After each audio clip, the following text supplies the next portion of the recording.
Hello दोस्तों, स्वागत है आपका हमारे YouTube चैनल भूतिया दस्तक पर, जहां आपको मिलेंगी ऐसी डरावनी कहानियां जो आपके दिल की धड़कन को तेज कर देंगी। आज की कहानी है 3 दोस्त, आदित्य, समीर और रिया की।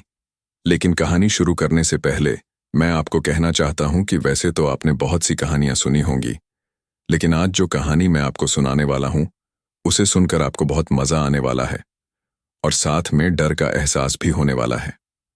और अगर आप इस चैनल पर पहली बार आए हैं तो चैनल को सब्सक्राइब जरूर करें ताकि आप हमारी इस फैमिली का हिस्सा बन सकें और आने वाली वीडियो आप तक आसानी से पहुंच जाए। तो ज्यादा समय ना लेते हुए जल्दी से अपनी कहानी को शुरू करते हैं। बरसात की रात थी। आसमान में काले बादल गड़गड़ा रहे थे और बिजली बार बार चमक रही थी।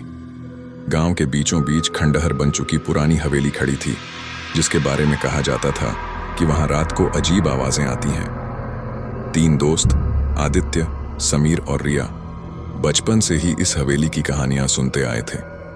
सब कहते थे कि हवेली की तीसरी मंजिल की टूटी हुई खिड़की से रात में कोई औरत झांकती है।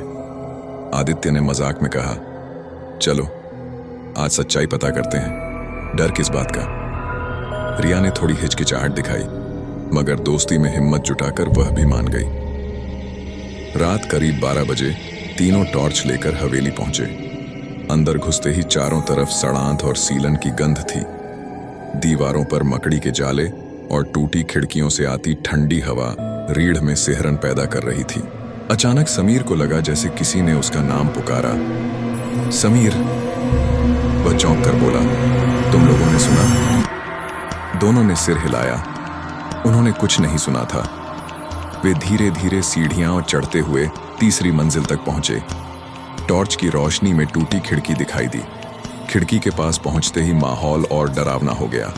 हवा इतनी तेज थी कि खिड़की अपने आप जोर जोर से हिल रही थी। रिया ने डरते हुए कहा, यह सही नहीं है, हमें वापस चलना चाहिए। लेकिन तभी खिड़की अचानक बंद हो गई, बिना किसी हाथ के, खुद ब खुद। तीनों चौंक गए। अगले ही पल खिड़की के शीशे पर धुंध जमा और उस पर उंगली से किसी ने लिखा, तुम्हें नहीं आना चाहिए था। रिया चीख पड़ी।